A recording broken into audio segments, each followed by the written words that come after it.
Really,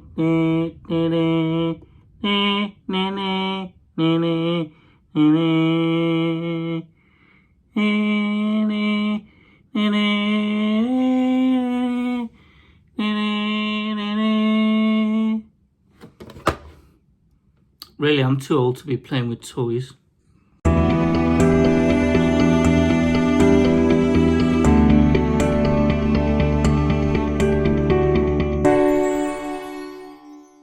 Hi guys, and welcome back to my channel, The English Undertaking, where we explore the history, culture, traditions, practices, and the characters that make up the unique English funeral profession.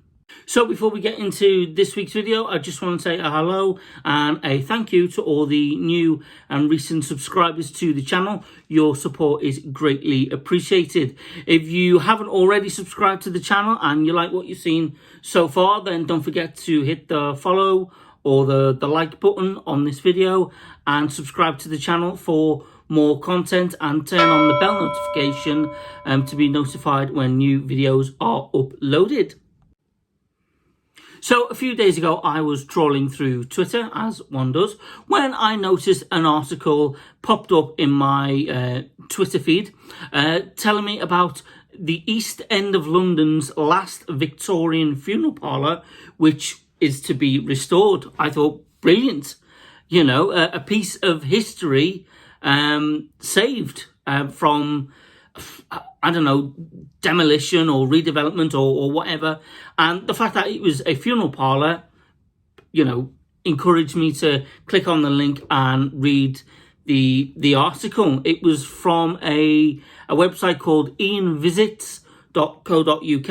I don't really know who Ian is or where or what he visits, but he's got this website. I'll put that link in the description below if you want to read the article. But this got my attention because it was a piece of funeral history.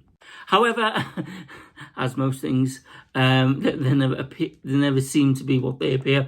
I dived into the article to know that the funeral parlour in question is not going to be restored as a funeral parlour or funeral home, funeral directors, whatever you want to call it.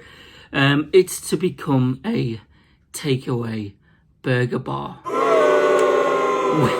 which will retain the original features of the old funeral directors. So I'll just read you a little bit of the article, and then obviously give you a kind of an idea as to what's going on. So the article starts like this. The shabby remains of a Victorian funeral parlour in East London is to be restored to its original appearance following the awarding of a grant by Heritage of London Trust. So one would automatically assume it's a historical society who, you know, want to restore this to its former glory so people can possibly see what it was like to be an undertaker in the East End of London in the 1800s. The article goes on to say, situated on the busy commercial road near Canary Wharf, the small building dated from the 19th century and had been a funeral parlour owned by the same family right up to 2008. So quite a lot of history there. They sold the ongoing business, but the new owner stripped away the building's unique Grade 2 listed facade. How they got away with that, I don't know, because the listings process in this country are very, very strict. If something is listed, like a building is listed, you cannot do hardly anything to it. If it's Grade 1, forget about it. You can't even put a lick of paint on the wall without some bureaucrat saying you can do so. Grade 2 is not so bad, but it is still quite strict. The building's unit Grade 2. Oh yeah. So they sold the ongoing business, but the new owner stripped away the building's unique Grade 2 listed facade and removed all its historic lettering. The local authority issued an informers notice, but successive owners failed to act. So they basically they just did this without the proper permissions. The local council have said, right, get it sorted, get it put back to its original form, but nobody did it.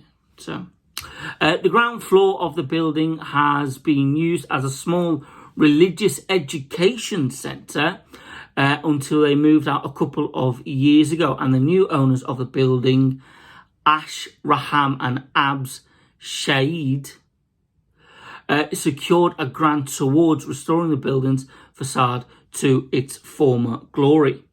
So as you can see, as it was back in the 1800s, was a very, very typical kind of Victorian English funeral parlour. You know, it was a shop downstairs where coffins were made, chapels of rest were housed, and bodies were stored.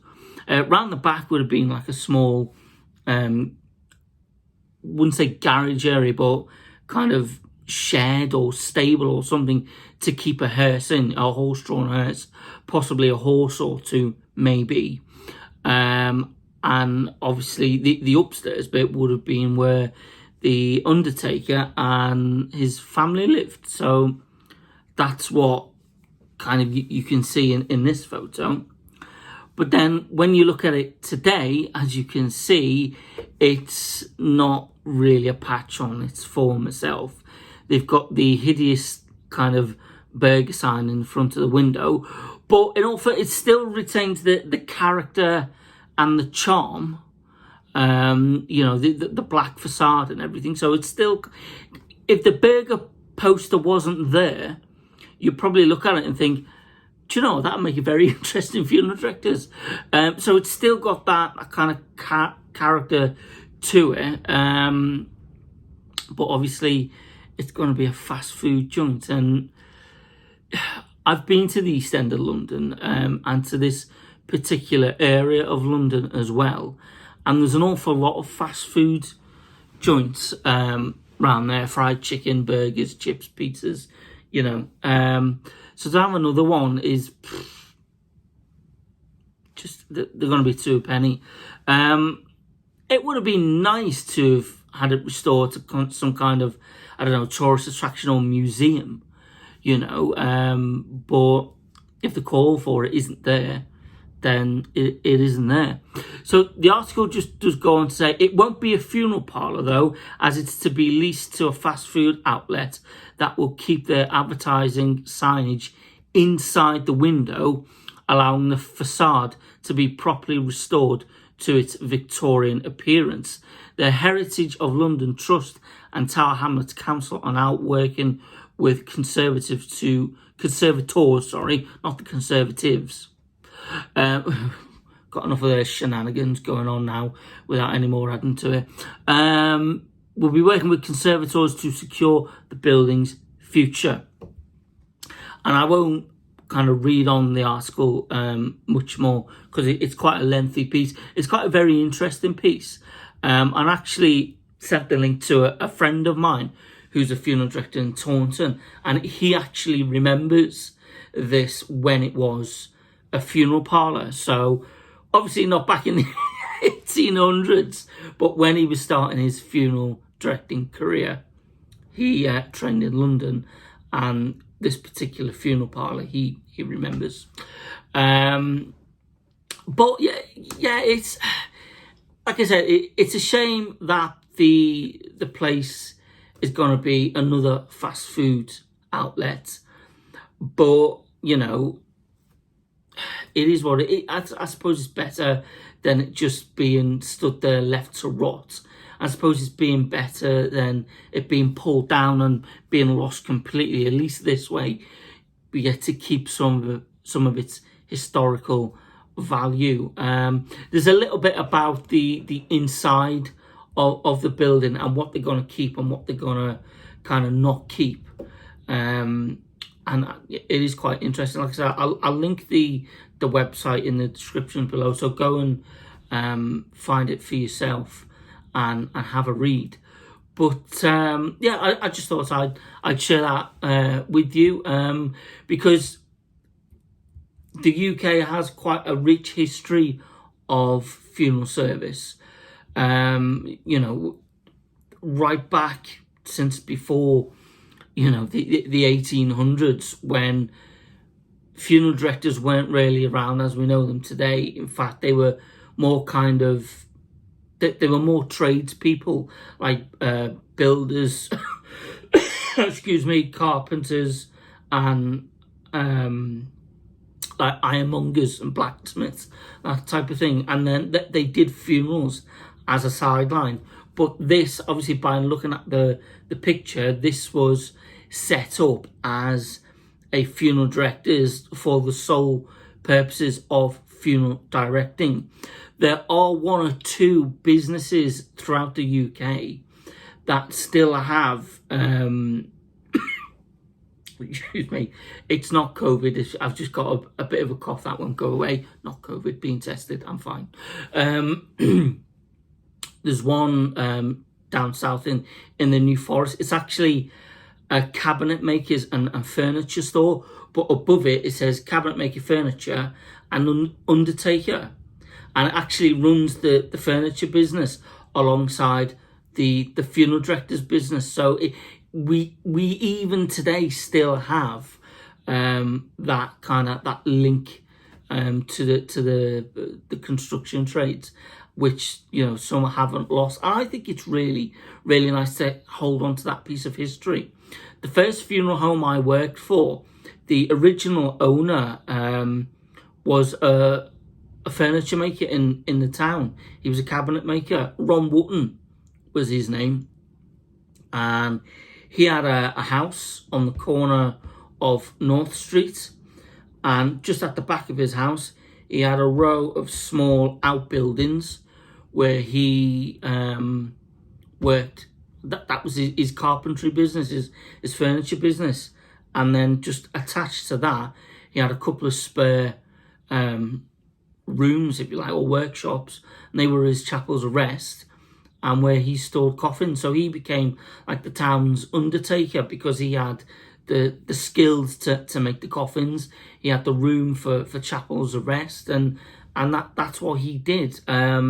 But now, you know, sadly, Ron Wotton's been dead for many years, and the funeral company that took it over obviously had a purpose-built funeral home made on the same site, and the outbuildings that were there have now been converted into a row of terrace houses, but they would have been the kind of the funeral workshops as well as the furniture workshop. So yeah, we still have that connection here in the UK. It's just not as prevalent as it was, but if you look in the right places, you can still see it.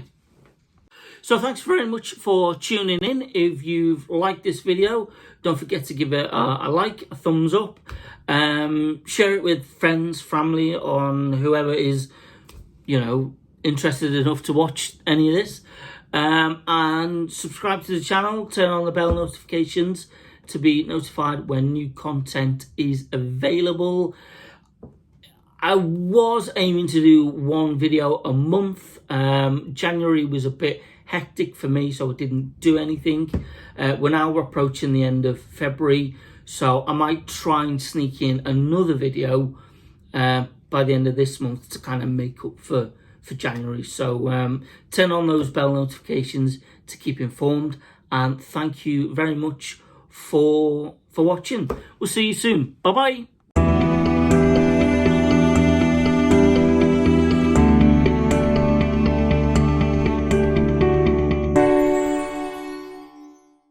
Right, now that nobody's watching, I think I'll go back to playing with my toys.